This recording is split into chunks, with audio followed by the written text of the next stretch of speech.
Hey, everybody, this is Jimmy. Welcome back to another episode of the Biblical Business Leaders Podcast. I'm extremely excited that you're here. I thank you for taking time out of your day to listen to these or watch these if you're on YouTube. And I'm extremely honored and excited to bring to you a person that's been an excellent friend and mentor to me, especially over the last year since we've been working together more. His name's Jim Cockrum. And Jim's been an entrepreneur and working for himself, working from home with his family since the year 2000. It's been 20 years that he was able to quit his corporate job and come home by the grace of God and work over this last 20 years. Not only has he been working for 20 years for himself and building an amazing multiple different businesses, but he's also been able to train tens of thousands of people to do the same thing and similar strategies. And myself and Brittany, my wife, we are two of those people that have been able to use the coaching that his team provides to be able to build an income stream that does 7 figures per year. And so it's an amazing honor for me to be able to have him on this podcast. Together with him and his two business partners, they do over $25 million per year in revenue. With coaching, consulting, and selling physical products online. As I mentioned, him and his team have trained thousands and tens of thousands of people to do the same thing. And so it's an amazing honor to have him here. And I'm extremely excited to share with you his businesses and kind of that process of him getting into entrepreneurship, as well as how he ties his faith into that and how they naturally coincide, that God designed our work and our businesses to be a form of service and worship to God. And we're going to talk about how that is specifically laid out in the Bible when you look at the Hebrew translations of the first couple chapters, really, in the Bible. So there are a lot of resources that we discuss in this episode. And so if you want to find any of those, whether it's books or YouTube videos or podcasts, etc., if you want to follow Jim more, all of those links are in the show notes. Additionally, if you do just want to go straight to following Jim, go to silentjim.com. He's got a podcast called Silent Sales Machine Radio. He's also got a book. It's called Silent Sales Machine. This thing has had over 10 different editions online, and he's got over 800 reviews. So I believe it's the best-selling internet sales strategy book ever. And so it's an amazing book. I think right now it's on sale for $5 or something if you get it through Kindle. So anyway, head over there, follow Jim at silentjim.com. Thank you so much for being here. And let's go ahead and get into this episode. Have a good one. Oh, hey, real quick, before we jump into the episode, we do have a free Facebook group for anybody that wants to join. It's called Biblical Business Leaders. So if you go to facebook.com, you can either search that, or if you go to facebook.com/groups/Biblical Business Leaders, you will find the group itself. There's a few questions you have to answer just so we can make sure that everybody that is wanting to join actually gets to join. But after you answer those questions, we'll make sure to add you to the group. It's amazing to be able to fellowship together, share resources together, and really just be able to learn together. As I mentioned in other podcast episodes and other things, I'm not the person that is the leader for this group necessarily. I'm the one that started this podcast because I felt like there was a lot more that I wanted to learn from people that I wanted to be mentored from, right? I wanted to, Jim is an amazing mentor to me, along with everybody else that we've been able to bring on the podcast.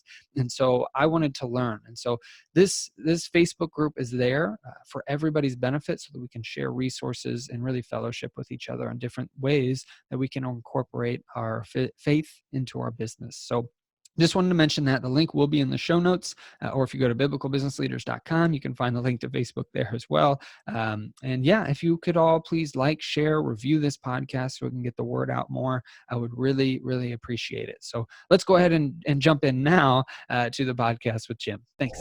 Hey, Jim, how you doing today? Thanks for being on the podcast. And it's great to be here. It's such a pleasure to be one of your first few guests. Super cool. Yeah, I'm super excited to have you on here. It's weird being on the other side of the mic. So we'll get into this here in a second. I'll go ahead and I'll start with a quick prayer like I do with all the episodes, and we'll go from there. All right? Awesome. Heavenly Father, thank you so much for this opportunity for Jim and I to talk about two extremely important topics in this earth, business and our faith, and how those two things go together. Thank you so much for giving us both of those. Thank you for the opportunity for us to bless each other's lives and bless everybody's life that is going to be listening to this podcast. Please help us to speak words that are grace-giving and pleasing to you, and just help this to bless a lot of people. Thank you so much. And in Jesus' name we pray. Amen. Amen.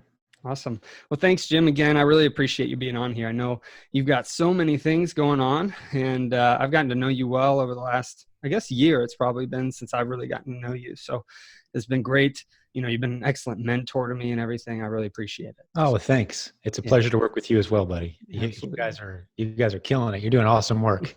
Thank you so much. Thank you. So I guess we typically start talking about your businesses and everything. So when did that kind of start your entrepreneurial journey? I know that you used to work, in sales, right? And then you became an online entrepreneur. But I guess kind of for those that don't know who you are, or don't know that story, can we kind of talk about that real quick?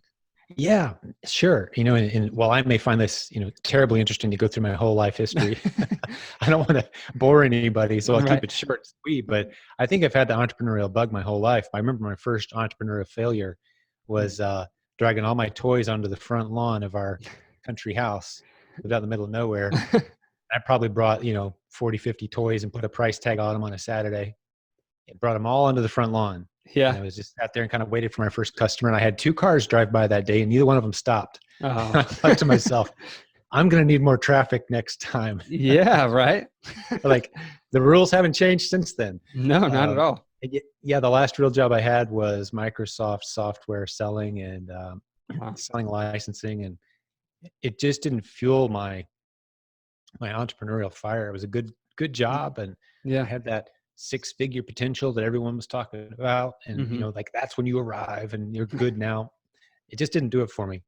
I wanted to be in the trenches, serving, building something, taking the risk all on my own and building something with my own team. And that's when I got into internet business, started playing around with it about 20 years ago, 17 years now, full time. Wow. That's awesome. And multiple streams of income, working with great people like you and your wife, Brittany, and just building out a community that I consider myself to be a member of now. And it's using the internet creatively to launch and grow multiple income streams and everything that comes with that. And we've been blessed because we've served well. Yeah, that's awesome. No, I mean, you've got is it 60,000 people in your Facebook group at this point, or is it 50? We're coming up on that. It's almost there. I think we're going to pass 57,000 here soon, I believe. Wow.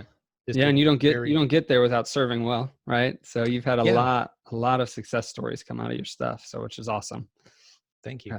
But yeah, so I guess whenever you started on that journey, was that something that you'd always been an entrepreneur? Did you learn that from your parents, or did you just kind of innately have that in you? Or I have theories on these things, Jimmy, and here's my theory on entrepreneurship. We're all born entrepreneurs. Okay. Because all it means is we're all born in the image of God. What is God? He's creative. Right. And one of the first things that he tells us is, I've dug into Hebrew quite a bit in the last 7 years or so. One of the first things in the beginning, God created the heavens and the earth. And he told us, to work it, to build, to shape, to use that creative, he put a lot of himself in us. And he said, okay, turn this dirt into something that's useful to others. Yeah. Combine this branch and this stick and, this string and this, this element, and put them together to something valuable and create value. We're the only thing that God ever created that can create more than we can consume. Right. And we're commanded to do that. We're commanded to turn the chaos into order. He tells us that in the first few chapters. It's clear as day in Hebrew. Wow. I love looking at Hebrew scripture because every verse in English, we're just plowing through, like verse 1, verse 2, verse 3.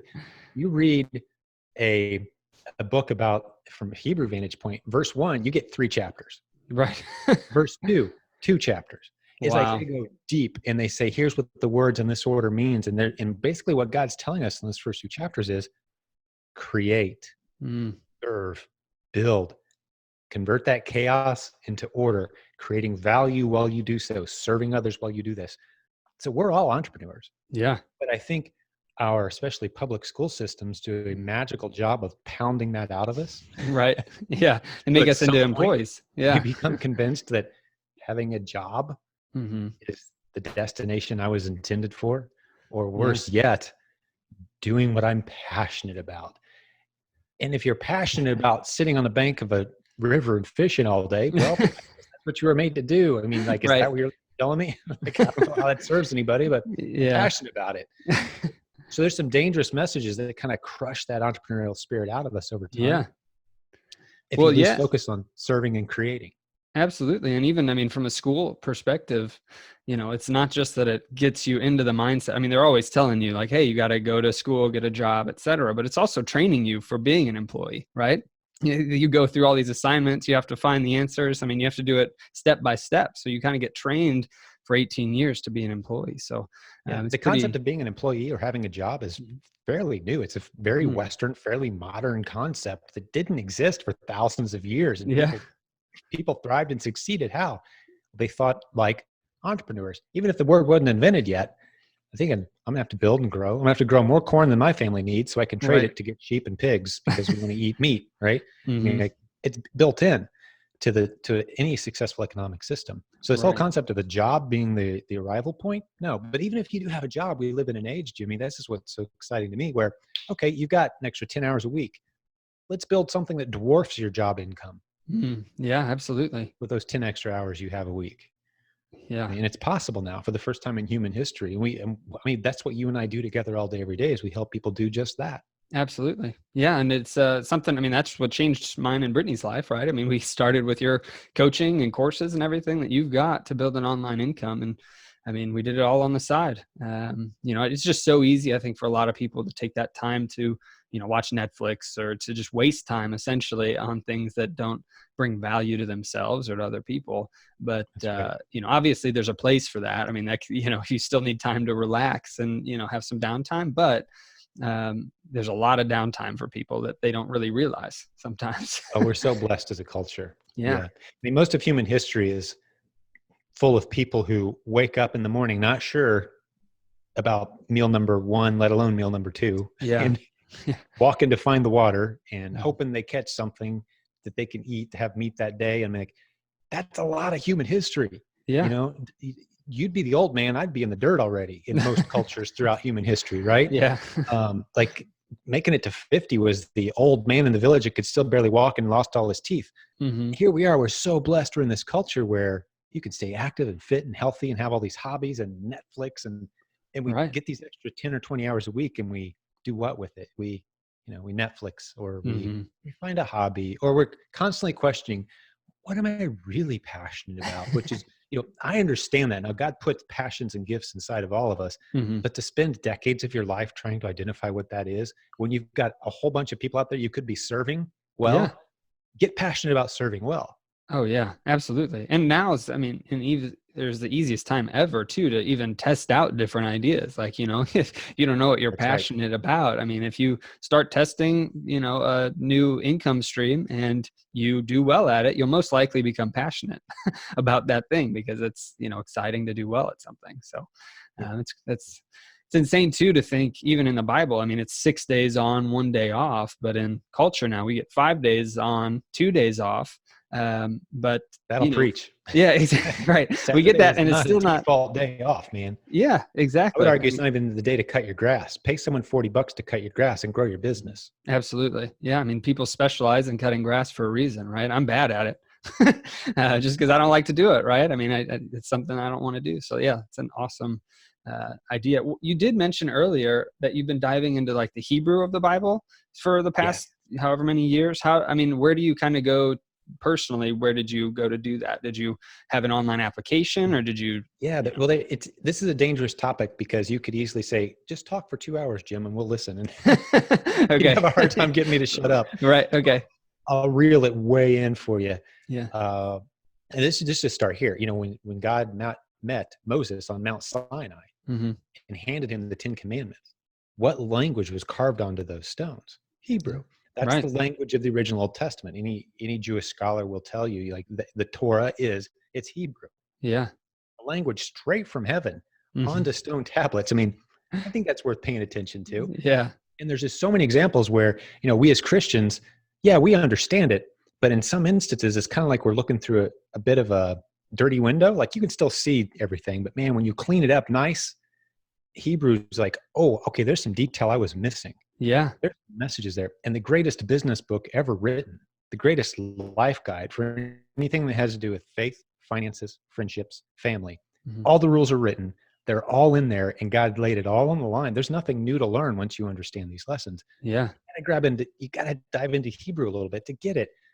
And if you don't mind, it takes me about 45 seconds to give one of my favorite examples Yeah, go for it. of this. It's one of my favorite, if not my favorite, Hebrew words, avodah, Okay. avodah. You may hear it pronounced avoda. Mhm. Basically, to illustrate the meaning of that word and why it's so important for us as Christians to spend some time experimenting and understanding Hebrew, and how Mhm. we'll talk about how you can do that in a very entertaining and fun way, I think. I never imagined myself diving into Hebrew and biblical scholars as entertaining, but it's better than anything on Netflix. Once you get in there, it's just mind blowing. And here's one Right. example. I got literally goosebumps the first time I heard this. It's three scriptures that we're very familiar with as Christians. We've heard them all. We could recite them from memory. Maybe not tell you exactly where they are, but we've Mhm. heard them. And it's the first one's in Genesis. In the beginning, God created the heavens and the earth. He put Adam and Eve in the garden to work it. Remember that Mhm. word work, right? And then we've got Moses confronting Pharaoh a few chapters later, saying, hey, let my people go that they may worship me in the desert. So we've got the Mm. word work, we've got the word worship. Now, hang on to those two words. And we're familiar with those stories. We've heard them in Sunday school. We've been raised as Christians with those words. Right. And then we've got, as for me and my house, we will Serve the Lord. serve the Lord. Yeah. Work, worship, serve. Three very different words in English. Would you agree? Like Yeah. fluent words right now, completely different concepts. Right. In Hebrew, avodah, same word, Wow. used in all three places. That's awesome. Avodah. Yeah. What's that mean? And you could take about 2 weeks processing this, but I'll jump to the good part. That means our act of worship from God's vantage point. When we're worshiping, and as Christians, we think, oh, that's when we go to church on Sunday morning and we stand around the altar, and maybe we raise our hands depending on which denomination we are, and the music's really good and we're worshiping. Right. Okay. And we say, work, what's that? Well, I've got a shovel in my hand. I'm in my backyard and I'm planting a tree, that my family can enjoy later. Or maybe I'm earning some money and I'm doing some work. Well, what does it mean to serve? Okay. Well, that's a completely different thing. I go to the soup kitchen and I'm like, okay, we separate these things out. Right. But the message of avodah is, no, those three things are all identical from God's management. Wow. Those are all avodah, avodah, identical. Yeah. Your work is your worship. That's amazing. Yeah, I Your didn't know that. service, and even in some translations, sacrifice, let my people go that they may sacrifice to me in the desert. Hmm. Work, worship, service, sacrifice, identical activities to our Yeah. Heavenly Father. What that means is when you're running your business, that's an act of worship. Right. That's awesome. That's pretty powerful. Yeah. I mean, I could do about 50 of those Right.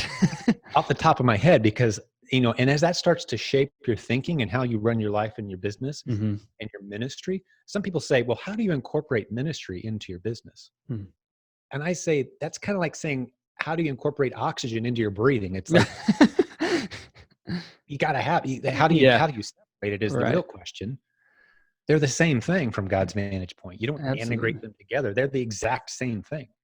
Yeah. No, that's powerful. That was actually something for the longest time with my business. It was, like, well, I can't talk about my faith, with employees or this kind of stuff. But I mean, if you really are setting an example, then I mean, from that definition, right? You're basically showing them your faith.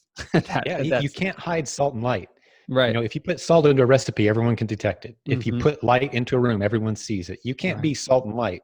The Bible talks very clearly about trying to hide the light under a bushel. Like, ain't happening. Right. Do it. Exactly.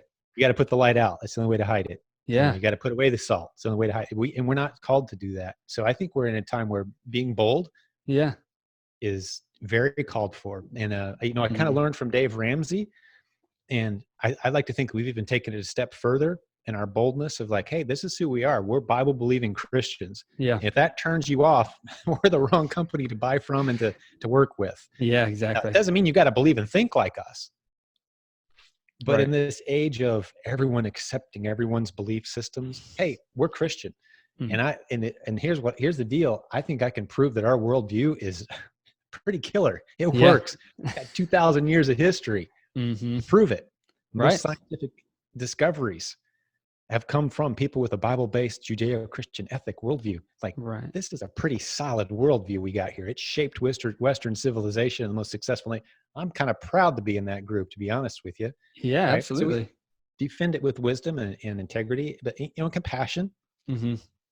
But Yeah. no need to separate it out. Yeah, now I'm getting all pumped up. I actually just got this today from Amazon, oddly enough.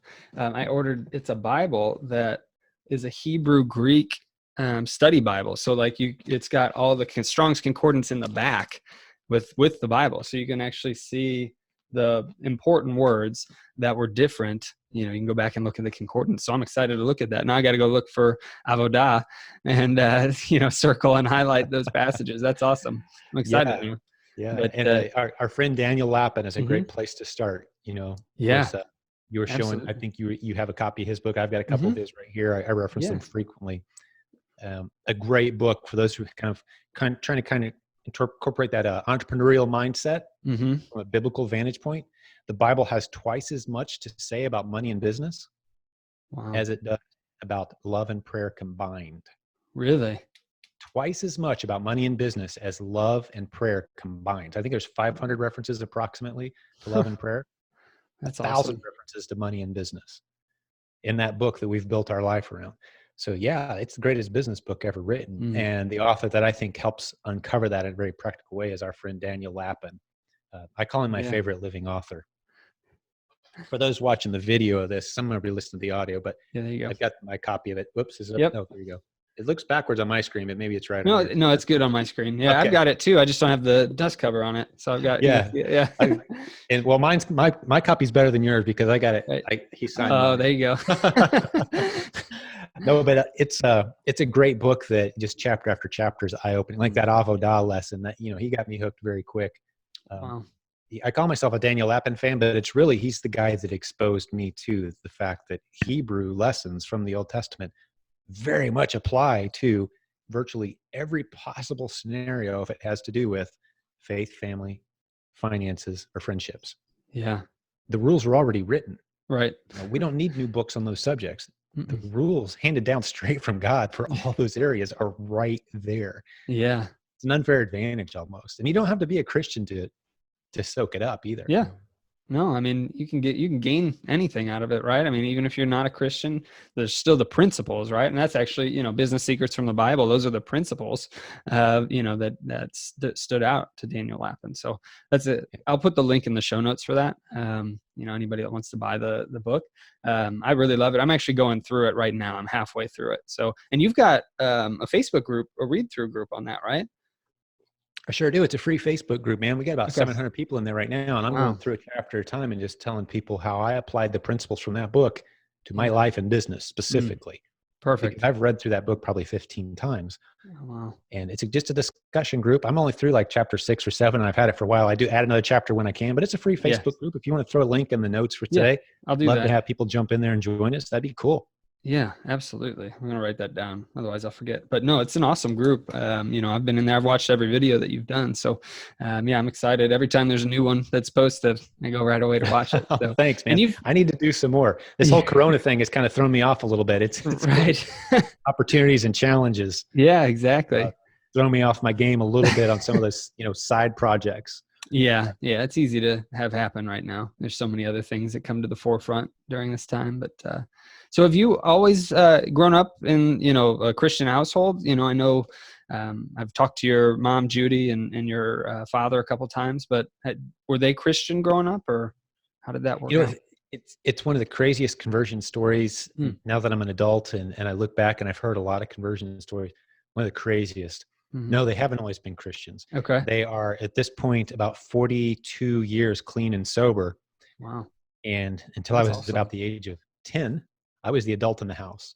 Okay. From the age 8 to 10, I was the adult in our house. I had a younger brother, and they would pretty much party every weekend, and strangers in our house, and they'd be passed out all over the house. And I remember vividly waking up as a 10-year-old on a Saturday like a Saturday morning or Sunday morning, and just walking around the house with people I didn't recognize sleeping in different places in our home. Wow. And collecting up the substances and the alcohol and pouring it out and flushing it down the toilet, shake. I didn't know how to open the pop bottles, so I'd shake them until the top popped off. I knew that. I figured that out as a young kid. The glass bottles, if you shake them long enough, the top pops off. Dump them out and clean up as best I could, hopefully to get a normal day out of the weekend. Wow. And I just did it like, I don't remember being emotionally distraught. I just remember like, that was kind of my reality. Yeah. And I feel bad for that kid now. But God healed our family. They accepted Christ in their mid-30s and early 30s. Wow. Like I said, 41, 42 years clean and sober. They've helped lead many other people to Christ through their various ministries. My dad was a pastor for a few decades. Oh, wow. So it's just a miraculous conversion and delivery from insanity. And again, I could do an hour story on that. But to answer your question specifically, no, I wasn't raised in a Christian home. Okay. But I have a deep appreciation for the power of a touch from the hand of God to completely change the direction and destiny of, I'm one of those guys where arguably if I was kind of on the street and homeless and was making bad decisions with women and didn't have any money and down on my luck, I'd be like, hey, look at my childhood. I could, easily be one of those guys. Right. Yeah, absolutely. That wasn't the plan God had for me. He wants so much more for all of us. And I've never even been so much as tempted to use my childhood as an excuse to make poor decisions. I've always been aggressively pursuing, what do you have for me, God? Right. How can we impact a culture? I want to be part of what you're doing. Yeah, absolutely. So were you a kid, I guess, when, they converted to Christianity? At the age of 10. Okay. Yeah. That's when I had a completely new set of parents. Yeah. They had amazing. Divorce lawyers. Okay. We were at church, which is a whole story into itself. I won't go into, but we actually got into a church and the pastor gave a call to the altar. And my dad got up and went this way down to the front. And my mom got up and went the opposite direction down to the front. They prayed on opposite ends of the altar up at the front. Wow. Came back and sat down together. And, they've been inseparable since. Yeah, that's amazing. I didn't know that at all. Yeah, that's awesome. So pretty incredible. And I remember as a kid, I was like, okay, there's 2 new people in our house. I don't recognize who are these people. My dad went back to Bible school and went into ministry and launched one of the first churches in the Florida Keys. Oh, really? Mm-hmm. So how'd you get you're in Indianapolis right now? So how'd you get out Indianapolis that way? is kind of home. Central Indiana is kind of home. Gotcha. Okay. Been here most of my life. Before my parents were Christians, we lived here. We lived in Florida for a while, then been pretty much back here. Wow. And it's just a great place to raise a family. My wife's from here, and this is home for us. We've had plenty of opportunities to go other places, but it's just Central Indiana is just a really, really good place. I can't recommend the other parts of Indiana as much. Okay. Because you get too far from Indianapolis and it's cornfields and cows and pickup trucks, Right. Exactly. It's pretty much Farmerville. But here in Indianapolis area, we got one of everything downtown, and it's a great little city, and we can get there quick. Yeah, we love this area. That's awesome. That's awesome. I didn't know. I guess I had forgotten because I know you used to. Didn't you go down to like the Keys or something and would like you sold something, didn't you, down there with your friends? I thought that you did, or you picked up like fish that. When I lived in my dad started the church in the Keys, and part of my entrepreneurial gig down there was absolutely fishing and keep the good fish and cook them up, and you take the other fish to the fishery and sell them by the pound. Pick up some money for the arcade, man. Yeah, right. I won't you, but having 75 cents in your pocket in quarters was a big deal. Take your bike a mile or 2 to the arcade and make them last as long as you could. Pac-Man, asteroids, all that stuff you get free now. Like, oh, dude, that was you worked hard for those quarters back when I was your age. Yeah, it was. Getting 75 cents or $1 in your pocket in quarters, man, that was a good Saturday. Yeah, absolutely. That's awesome. No, I always like that story. I think you tell it on your podcast, Silent Sales Machine Radio, right? That's where they would find that. But you told that story before, and I always thought it was fascinating because you used to talk about how fishermen would go out and then they'd come back with like not much, but you would stand on the pier, right? Oh, where like the chum or whatever in the water. Yeah, right. Yeah, we'd be down there shirtless, tan, 12, 13-year-olds, and the boats would come in. These guys that spent, the equivalent of $1,000 or $1,500 today to go out fishing all day and come back with nothing. And on most days they came back with nothing. Yeah. And we'd be standing there on the dock waiting for them to rinse their boats off from all the bait and all the chum, all that would get into the water. And the fish knew the schedule. So we'd wait. We knew the schedule. We'd wait for the boats to come in. They'd rinse off the boats. All this chum, nasty fish guts goes into the water. There's some really nice big fish. So, we could make catch 3 or 4 really big fish in about 5 minutes while these guys are getting off the boat. And we're just pulling them in with we didn't have any fancy rods, reels. We just had a spool, called it a Cuban yo-yo. You can probably Google it and see what I'm talking about. But just a line. It's just you hold it in your hand. It's just a line and a hook, and throw a shrimp on there, and boom, pull up a 6-pound grouper. All right, gonna go sell this baby. Hey, that's $4 I didn't have before, and sell it. And, right. That's part of the creativity we were talking about earlier, right? I mean, it's business is as simple as that, in a lot of ways. Just being creative with the things that you got, right? Don't have to make it complicated. Don't overcomplicate it. Yeah, exactly. So we kind of addressed this earlier, I guess, because you talked about how your work is, your service, and how you serve God. I was going to ask, how do you combine your business and your faith? Are there any other principles or anything that I guess you incorporate into your business besides just serving people well? Anything besides that you do? I think you can spend your whole life not overcomplicating what you just said. If all you do is serve well in business or in anything, a transaction in Hebrew is the start of a relationship that has the advantage that it was mutually beneficial from the very beginning. Okay. That's what a transaction is. Yeah. Right. So in our business, a good transaction is one where the customer tomorrow, a week from now, 6 months from now, looks back and goes, yeah, I underpaid and they really over-delivered. Yeah. That's a good transaction, because that's a gateway into a relationship. Right. I've had conversations even with senior vice president at Amazon. And he presented to my partner, Brett, and I, and he said, if you could change anything about Amazon, what would you change? And Brett looked at me like, holy cow, like that's a big question. And it popped in my head. I'm like, I know exactly what I'm going to say in this moment. And I told him that. I said, you've got to let your customers who are buying from your buyers interact. You put a brick wall between us. These customers out here buying things don't know who it is they're dealing with on the other end, and vice versa. Like, we're not able to complete the value of a transaction, which is the beginning of a mutually beneficial relationship. Both parties win. Right. In Hebrew, marketplace and grace overlap in meaning. There's similar concepts, because when we seek God's favor, we're getting something we definitely don't deserve. And God tells us clearly he loves and benefits and enjoys our act of worship. We both come in with something less than what we're going to leave with. When we encounter God, God loved it and we loved it. We came together and left mutually. There wasn't a net loss. There was a net gain for both of us. Well, that's all a marketplace is. There's a net gain for all parties involved. So I told Amazon, you're missing out on the best part of a transaction, which is the relationship that result. And more transactions result from trusting relationships. Yeah, absolutely. If it's someone you know, like, and trust, you're going to spend more. So that pursuit, that lifelong pursuit of serving well to the degree that you're actually building and enhancing relationships, you're not always going to get it right. You're going to disappoint some people. You're going to say, yeah, I can deliver on date X, and here we are, date X plus 15, and you still haven't delivered because of something out of your control. You're going to have to apologize.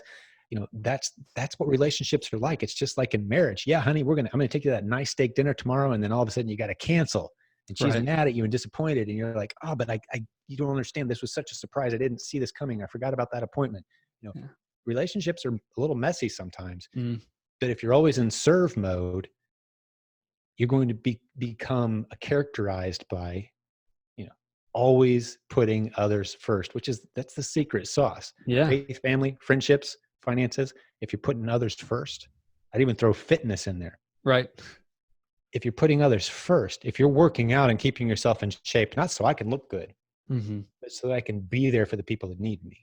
Absolutely. If you're putting money in the bank, not so I can sleep well at night knowing I have money in the bank, but you can say, God, you've blessed me and help me steward and grow. What's the purpose for this money? Where's it going next? None of it's mine. It's all yours. Right. Where's it going next? What do you want to do next? All right. So it's always others. How do I benefit others? What does God want me to do with this gift he's given me? That's the journey, man. So there's no next level. Right. That is the journey. Yeah, no, absolutely. And I think it's easy too for a lot of people to, just forget that God's given them everything. Right. And so it's easy for me specifically to be like, oh yeah, I did that. I earned it. But it was God that gave us the grace to be able and the opportunity to do that. And it's easy to forget that. So I think there's a great book. Have you read The Blessed Life by Robert Morris? No, I haven't. I'll tell you the premise. Listeners will benefit from it. Just the premise gave me goosebumps, and I had to go get it. And he's written a follow-up book since then called Beyond Blessed. That's kind of a cheesy title, but equally awesome. Yeah. So The Blessed Life, the basic premise is this guy has given away every penny he owned multiple times. It miraculously God shows up and the next adventure begins. I'm talking sell your house, sell your cars, empty your bank account. Wow. Sleep under the couch, get the last 37 cents you could find. Give it away. Yeah. Where doesn't so much matter. God told him where. It's easy to find somewhere to give when you're in give mode. So he's sitting in an empty house he's not allowed to be in anymore as of tomorrow. His phone's going to be unhooked and his electricity is going to be unhooked because he's just shut it all down. It's like, okay, God, what now? I think that whole thing where you can't outgive God. What next? I think I just did it because I don't know what I'm going to eat tomorrow. Yeah. And the phone rings. And this guy says, you got to get on an airplane right now. You got to get to Africa right now. We've got this huge project and you're the man for it. And he's like, oh, I guess that's the answer. Yeah. It's full of those stories. And he's a pastor now and one of my favorite pastors. But he talks about how, we're stewards. None of this is ours. And coming to grips with that, that's how I come to grips where in the New Testament, when we were challenged by scriptures that say things like, it's easier for a rich man to enter heaven than for a camel to pass through the needle of an eye, or harder for a rich man to get to heaven than how does a camel pass through the eye of a needle? Right. That seems impossible. So I don't want to be rich. Well, you're not. None of it's yours. Right. You think it's yours. That's where you mess up. God wants us to steward. Stewardship is when he gives us a little and says, go grow it. Parable of the talents. Right. Our buddy Josh Tolley, who I know is a guest on your show, he hits this stuff better as well as anyone. Yeah. But when God gives us something, stewardship, he said, grow it. You're expected to grow it. If you have a business and that's what you're doing, your balance sheet should be increasing. Yeah. It's going to look wealthy on paper, but none of it's yours. That's the important piece you have to keep in mind. Absolutely. Obedience. Yeah. And from an increasing standpoint, I don't know if it's you or Rabbi Daniel Lapin or both of you that talk about, getting money is just proof that you served well, right? That's all that it is. It's a certificate of appreciation. Exactly. I don't have my wallet on me, but I would hold up a $20 bill right here and say, yeah, that's all it is. This $20 bill is proof that I gave one of my customers $21 of value. Yeah. Or more. Maybe it was $30 or $50 of value. Right. Otherwise, why would he have given it to me? If I gave him $15 of value, why would he give me a $20 bill? Exactly. Proof that I served well. That's all it is. Yeah. And I think I ripped somebody off. I stole it. That you can get it that way too. But you don't stay in business that way long. You don't build great relationships. You don't have a good reputation that way. Right. Absolutely. And from a standpoint too of service, you do online courses, right? You got a whole gallery of online courses from other people like me and other content creators, but you've got one of the lowest refund rates in the industry, amazingly different, right? Because this industry, I think, gets a lot of gets a bad rap sometimes because people are selling a course for $1,000 that returns $200 of value. And so there's a bunch of returns typically. But with what you've done, stories about some of the big launches in our industry with 50% refund rates. Back when I was green 15 years ago, and I'm like, hey, I got a mailing list. Ooh, look, there's a cool course that's coming out. I'm going to promote that. Yeah, that guy looks cool enough. I haven't seen the course yet, but yeah, he's got a good reputation. I'm going to promote it. And I would be one of the top promoting affiliates, right, on this big launch. So here I am selling $40,000, $60,000, $80,000 with this course. And I'm like, wow, I get 50% of that. So I'm doing the math. Like, well, that's a big check. Yeah. But, you wait a month and, you get paid 25% of it. And then the next month, you're going to get the rest. And it always came in about 50% of what I was expecting. Wow. I did that 2 or 3 times. Like, what's going on? Well, the refund rates are so incredibly high because it's just garbage. Yeah. It's hyped. And I'm done with the hype game. I'm only going to promote stuff that we're using. That's where we come up with the concept of proven. Yeah. It's been kind of our theme around here forever, 15 years or so. And until we're proving that this works in our own business and we've taught someone else successfully before we charge anyone a dime how to do this and they've proven it works, we want the proof. Right. Now we can start educating others. I'm not going to promote other people's unproven big launch hype. But I Yeah. was done with that model. And we've walked away from probably millions and millions of dollars of affiliate income, but Wow. we have our reputation intact. Yeah. We're characterized in the industry as being, yeah, you can trust those guys. Yeah, if they're doing it, it's probably legit. That's the word on the street now. Yeah, Yep. they've been around a long time. Well, a lot of our competitors have fallen to the wayside and no Mm-hmm. longer trusted. They've burned through their email list. So yeah, Right. it's an unfair advantage to put, basically to put your customers first, even when it hurts, Yeah. is an unfair advantage, Mm-hmm. especially when reputations are just right out there, front and center. Right. Do something wrong, it's going to be number one result on Google for the next 6 months. Yeah. Right. So Exactly. even if you're just a totally self-serving, selfish, mean old cuss, putting your customers first and treating them like gold is to your advantage. Oh yeah. Absolutely. And it's a testament too to your faith, right? I mean, that's what you did. I mean, if you look at a lot of other courses, it's all about them trying to drive as much money as they can, right, to their pockets, and they try to provide some value. But if you're over delivering like you do and everything because of your faith and wanting to over serve, I mean, it's been amazing too. I Well, mean, I've been in the community 5 years at this point, wow. and it's grown a ton, right? And Yeah. so it's because you serve well and over deliver. So it's been amazing to be a part of it. God put a detector inside of us, and us as we guys, we're not as good at it as the female, that intuition thing, but Right. we can detect when someone actually cares Mm-hmm. and when they don't. We're Right. pretty good at it. Whether you may not think you're good at it, you're better at it than you realize. Yeah. You can look at someone's face for a few seconds and think, I trust that person, yes or no. And how are you able to come to that conclusion? And then you hear them speak for a few minutes, Mm-hmm. and then you see how they kind of interact with others, and you can kind of start to decide, I don't think that's someone I want to do business with. That instinct, I think that's a God gift, that intuition. Some of us have more of it than others. Sometimes it's wrong, but in general, it's pretty stinking accurate. Yeah. And so if you can actually care, which is something only you can decide you're going to do. Yeah. But once you do, that switch gets flipped. It shows. It's like there's a light that gets turned on in your face, in your eyes, in your voice. You actually care. I'm going to be the one that loses here. If the transaction goes bad, Mm-hmm. I'm the one that's going to lose here. What's that look like? An insane refund policy. Yeah. Okay, it's been 2 years since you bought the course, but you hit a rough spot and you're looking back over everything you've bought in the last 2 years and you're thinking, where's the low-hanging fruit where I can go get a refund? Yeah. Okay, you know what? Yeah, we'll give you a refund. Okay, Yeah. you never used it. You bought it 2 years ago, whatever. So we've had those kind of occasions where we're like, okay, we'll be that low-hanging fruit for you. But then that person comes back around. Yeah. Because you're the one they could rely on. You're the one they trusted. Mm-hmm. Some of our best success stories are people that just came fuming back at us, Mm-hmm. demanding a refund. And we're like, okay, here you go. There's your refund. Can we still help you out? Yeah. Like, why do you've given me a refund? Why do you still care? It's like, because we care. Mm-hmm. We measure our success in success stories. Right. And some of our best success stories have been those people who got a refund and then came back. That's awesome. And jumped in because they knew they could trust us. Yeah, absolutely.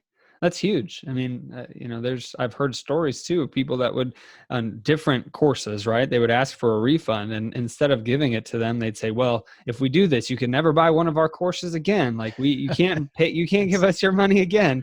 Like they might as well just put a bumper sticker on their forehead that says, we don't actually care. Right. Exactly. We just want your money. Yep.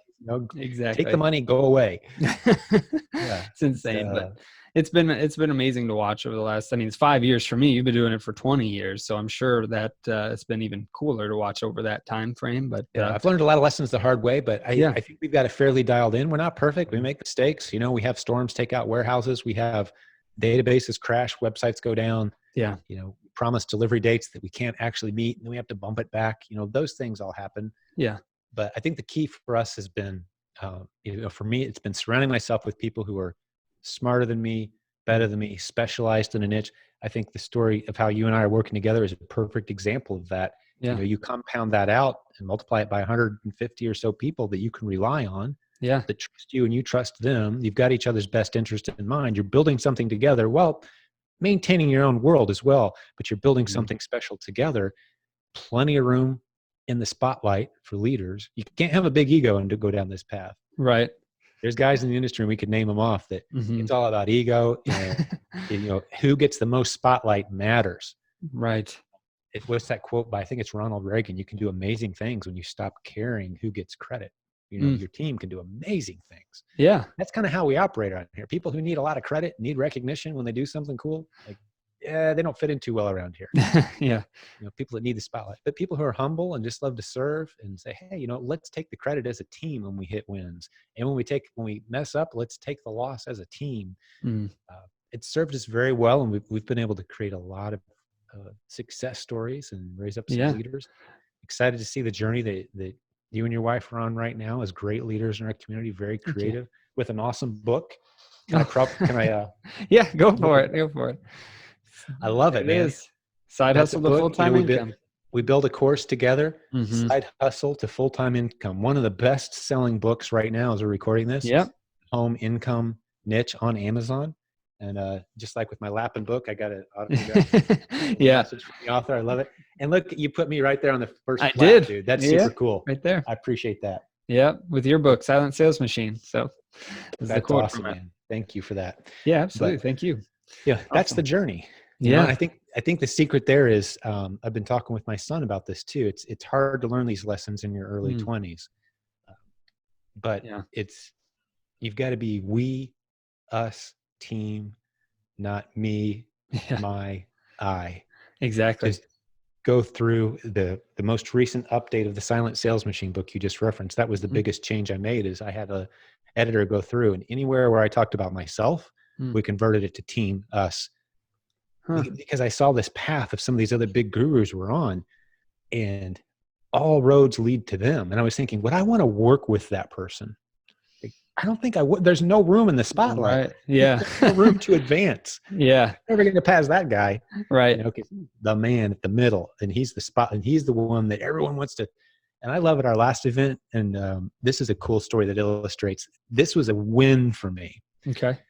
At our last event, Jimmy, I don't know if I told you the story or not, but we had several breakout sessions all over. We had about 800 people at our event, sessions all over the place. And we looked at a spot on the calendar, on the schedule, about 2/3 of the way through the second day and said, we may not have enough stuff going on right there. You do the math, like, you got this many people here, we can fit this many in these, like, we need another session. I'm like, I'll just do a session. So we added in, announced it in the morning, hey, Jim's going to be over here doing a session. Yeah. I had like 15 people show up to my session. Okay. And at first I was like, I would have expected more. And then God tapped me on the shoulder and said, no, that's what you've been trying to do this entire time. That's what we've been trying to do. Yeah. Ideally, I would be able to have an event and I don't even show up and no one cares. That's a win, because you measure a leader by what happens once he's gone. Yeah. So if I've led well, once I'm dust, it all continues. Yeah. That's absolutely. the vision. Right? That's awesome. You surround yourself with other leaders who think that way. Now you're building a community. You're building a movement. You're not building a egocentric organization that relies on the next wisdom from the great leader at the middle, who's fallible and he's going to mess up, and I'm going to mess up at some point. And people, I don't want to walking away crushed because I made a mistake. Well, I mean, our community. Yeah. And you've built your reputation, I mean, caring about customers and about people and building it the right way, so that if there is a mistake that happens, right, and you've got to, change something, people give you more grace for that. They're like, hey, we get it. Like, it happens, it's a relationship. They get it. That's right. I mean, just like with your spouse, there's grace there. I'm never going to lie to you. I'm never going to cheat on you. Just like with your spouse, like, here's some lines I'll never cross. These are the things that could potentially burn the whole thing to the ground. I'm not going to cross those, but I am human. Yeah, I am going to promise X and deliver because of things out of my control or because of just my own fallibility. Just deliver Y. Do my best. Right. Promised X, delivered Y. I'm so sorry. Under delivered. Here's how I'm going to fix it next time. Like you said, people will give you that grace. Absolutely. But there's certain lines you don't deceive. Don't mislead. You never burn that trust bridge. Right. Trust me. I'll be not. We're going to be honest. Things got out of our control here, but we are the last to eat. Everyone else wins before we consider to win. And that after a while, that having that reputation, I think I probably said this to you at some point when we were talking about our partnership. Every partnership I've ever been a part of, I've tried to say at the very beginning, I want you to look at you as benefiting far more than I did once this is over. I want you to go back and look at the numbers, look at the effort, look at what you vested, and think, I kind of got the better end of the deal on this one. Yeah. I want Right. every partnership to feel that way. And if you're smart, you'll do the same thing too, because what you know, and that's a formula for a great marriage too, by the way. Right. Yeah, that's powerful. No, I think that I do remember that conversation, and I do feel that way. So thank you for everything. I mean, I wrote that in my note to you, I think in the book, that none of this would happen without you. So I appreciate all the mentorship. So thank you. We got a good dad, man. You know, I Absolutely. mean, he's blessed us in so much that, you know, we can afford to be ridiculously generous, and it keeps coming back. Yep. What a Absolutely. beautiful system where you give and you give and you give, and you think you've drained yourself, and what you've really done is just create another level of blessing for yourself. Right. It's you know, you find yourself, it didn't make sense as a kid that, you know, someone would say, well, you're going to feel a lot better about giving than receiving. I'm like, that's not how Christmas works, dude. Like, no, I want my Yeah. stuff, you Right. know. But part of the maturing journey is, you know, you go from that boy to an adult to a male, and there's Hmm. nothing more rewarding than seeing your family blessed and seeing your Absolutely. partners blessed. And like, that's the reward. And yeah, I've got enough to get by. They're being blessed.